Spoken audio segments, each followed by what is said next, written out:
दोस्तों आज की इस वीडियो में बात करेंगे आईआरबी इंफ्रास्ट्रक्चर डेवलपर स्टॉक में 0.88% की गिरावट देखने को मिली।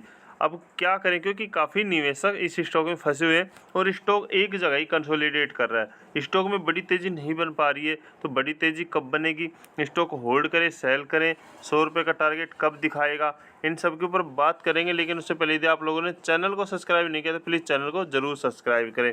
और इस स्टॉक का 1 मंथ का चार्ट देखें ना, तो इसने कोई खास रिटर्न नहीं दिया। 6 महीने का चार्ट देखें तो यहाँ पे स्टॉक ने 56% का रिटर्न जरूर दिया अपने निवेशकों को। और इस स्टॉक की बात करें तो ये स्टॉक हमने टेलीग्राम पे आप लोगों को लगभग 50 रुपये से लेके 54 रुपये के बीच में दिया था। ठीक है, 50 रुपये से लेकर 54 रुपये के बीच में दिया था और स्टॉक काफ़ी बार भागा भी। ठीक है, जब इस लेवल पे दिया था तो स्टॉक 72 रुपये गया, स्टॉक फिर गिरावट हुई, स्टॉक में 50 रुपये तक आया, दोबारा से इसे बाइंग करने के लिए बोला, स्टॉक फिर 72 रुपये क्रॉस करके चला गया, बट उस लेवल पे टिक नहीं पाया और स्टॉक अब 66 रुपये के आसपास ट्रेड कर रहा है। तो स्टॉक में क्या किया जाए सर, क्योंकि देखो सर, स्टॉक अभी एक लेवल में, ये जो है ना, इस लेवल में कंसोलिडेट कर रहा है। ठीक है सर, यहाँ पे गिरावट हुई, ठीक है, तेज़ी बनी, फिर गिरावट हुई, फिर तेज़ी अप डाउन, बट इस लेवल को स्टॉक अभी तक है ना क्रॉस नहीं कर पाया। ये एक जोन बना हुआ है, ठीक है सर, ये वाला है ना एक जोन बना हुआ है, कंसोलिडेट जोन। ठीक है, इसको क्रॉस नहीं कर पा रहा है और इसको जब तक क्रॉस नहीं करेगा और बड़ी तेज़ी देखने को नहीं मिलेगी। बट डरने वाली बात नहीं है स्टॉक में, ठीक है, डरने वाली बात नहीं है, क्योंकि कंपनी अच्छी है, बेस्ट है और कंपनी के पास लगातार ऑर्डर पड़े हुए हैं। ठीक है, और फाइनली ये स्टॉक 2024 में आपको 100 रुपये का टारगेट दिखा देगी सर।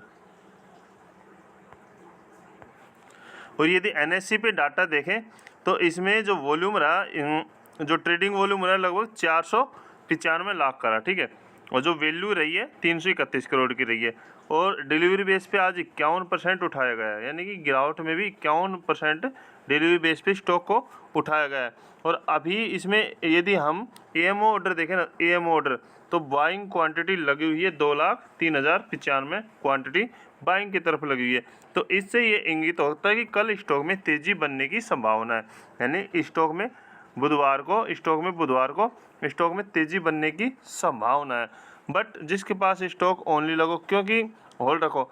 यदि स्टॉक का जो हम यदि चार्ट देखें तो वहाँ यदि ब्रेकआउट का यदि यहाँ चार्ट देखें तो स्टॉक इस लेवल से निकलता हुआ अभी फंसता हुआ दिखाई दे रहा है, यानी कि इस लेवल पे देखो ना, इस लेवल पे देखो, यहाँ पे तेज़ी बनी बट गिरावट, स्टॉक यहाँ आसपास सपोर्ट लिया, फिर गिरावट हुई और यहाँ पे सपोर्ट लेके फिर यहाँ से उठता हुआ फिर गिरावट हुई, यानी कि सपोर्ट स्टॉक का बन नहीं रहा है, लेकिन गिरावट हो रही है। इसका रीज़न कहीं ना कहीं मार्केट का प्रेशर है। ठीक है, और साथ में प्रॉफिट बुकिंग या फिर जो भी आज मार्केट काफ़ी ऊपरी, मतलब मार्केट है ना ऐसे रेंज में पहुंच चुका है जहां से प्रॉफिट बुकिंग, ग्लोबल मार्केट का दबाव, ये सारी चीज़ें बढ़ती है। उस बेस पे स्टॉक में ऐसी गिरावट हुई। बाकी जिन्होंने इस गिरावट में यहाँ पे खरीदारी की उनको प्रॉफिट है, बाकी हमने स्टॉक इस लेवल पे लिया था, यहाँ पे भी हमें स्टॉक में प्रॉफिट है। तो स्टॉक ओनली इस जोन में कंसोलिडेट करने की कोशिश कर रहा है। ठीक है सर, और ये स्टॉक यहाँ जब ब्रेकआउट देगा ना, तो यदि स्टॉक की बात करें तो इसका जो ब्रेकआउट है, लगभग इसका जो ब्रेकआउट है वो अब जो ब्रेकआउट बन चुका है इसका लगभग 78 रुपये 15 पैसे के आसपास है। ठीक है, यानी कि ये मान के चलें 80 रुपये से ऊपर स्टॉक टिकता है। दोबारा तेज़ी आने के बाद इसमें बड़ी तेज़ी देखने को मिलेगी और 100 रुपये जाने से इस स्टॉक को कोई नहीं रोक सकता सर। बट आपको पेशेंस दिखाना है, क्योंकि काफ़ी स्टॉक हमने दे रखे हैं जिनमें प्रॉफिट ही बना है। ठीक है, गिरावट हुई है, मौका दिया स्टॉक ने आप लोगों को दोबारा से ख़रीदारी करने का।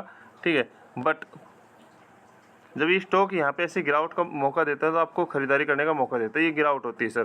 तो ऐसे स्टॉकों में, बेस्ट स्टॉकों में आप एंट्री 6 महीने 3 महीने के लिए रख सकते हो, जिसमें पैसा बड़ा पैसा बनेगा सर। तो स्टॉक को ओनली होल्ड करो, डरने वाली कोई बात नहीं है। और जिसको खरीदारी करनी हो तो 6 महीने के व्यू के साथ स्टॉक को इस लेवल पे भी खरीद सकते हो सर।